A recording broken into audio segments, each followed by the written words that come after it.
Hi there, welcome back to my channel.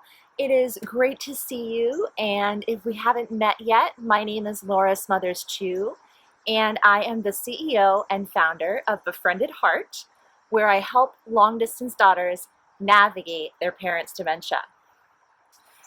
So it's been a little more than 7 months since my dad passed, and I think overall I've been doing fairly well. I haven't been breaking into tears randomly, which if you are, that's totally fine. I know for me, it's been a nice break to not be sad about that. However, I have been going through some challenges again with infertility. My husband and I just had our third IVF, and unfortunately it didn't have the results that we had hoped for, so we are regrouping, maybe to go a different avenue to start a family.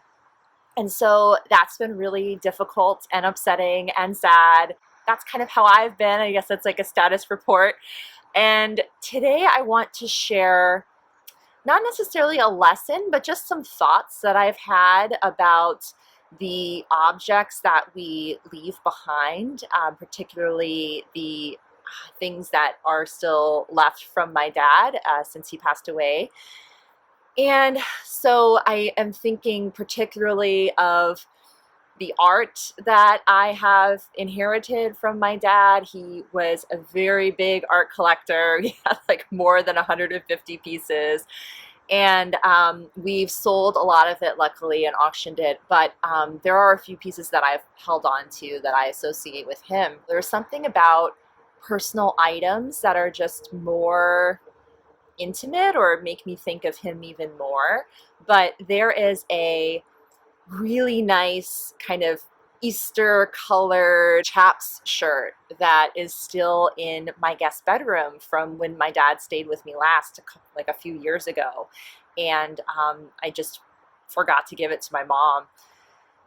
And it just made me think of the objects that we leave behind. And of course, we don't think we're leaving them behind because we think we're going to be here for a while, right? Because we're in the prime of our lives.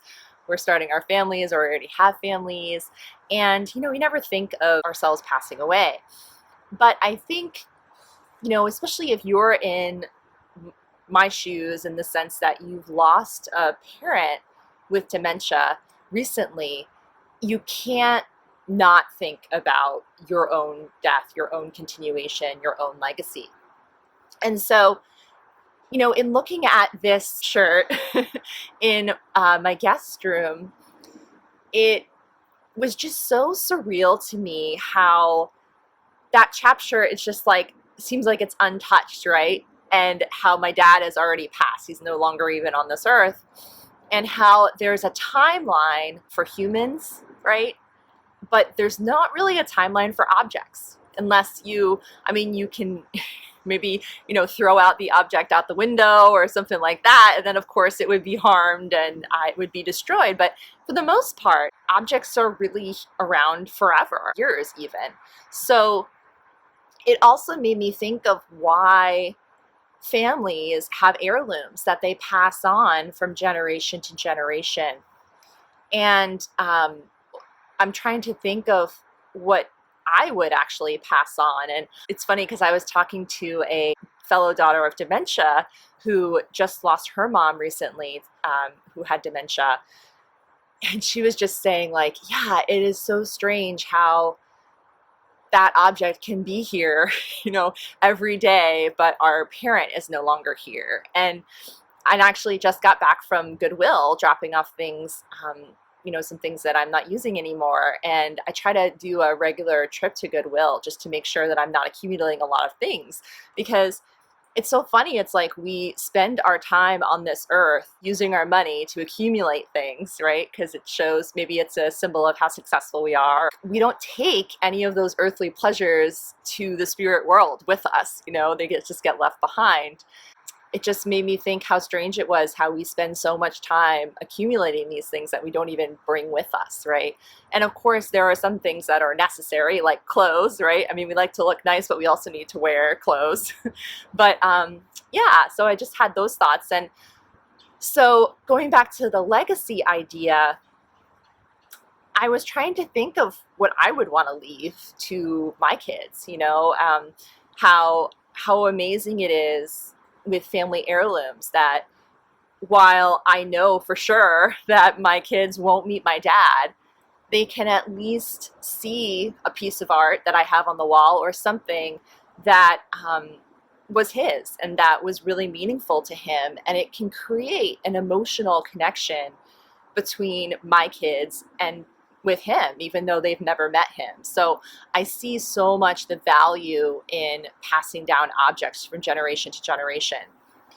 And while I haven't really decided on a particular object that I want to pass down to my kids and their kids, I definitely think that this channel, these videos, are a legacy that I really hope to give to my kids and their kids' kids, because honestly, dementia is very common now. It's going to become even more common with our population getting older. And who knows? I mean, I might end up having dementia. My husband might end up having dementia, one of our other family members or friends, right? So this is really important to pass down this information that you can have a positive and a practical perspective, even with a dementia diagnosis. And I think that even, who knows how long it'll be till my kids access this, but in the future, all of this is still going to be relevant, this information and how to really deal the best in this situation, this reality that we've been given, right? So I'm curious to hear what you would pass down, when you pass away, like what you would pass down in your family, or what heirloom that you've inherited from your ancestors and how you felt connected to them. I know for me, I still have these handkerchiefs that my great-grandmother hand embroidered, these flowers, and I incorporated them into my wedding, and now I'm trying to figure out how to incorporate them more so I see them on a regular basis and feel that connection. So just some thoughts on death and the objects that we leave behind. And again, I'm curious to hear what you would pass on to future generations or what has been passed down to you. So definitely leave a comment below and let me know, and be sure to subscribe, don't forget, and I will see you again next time. Bye.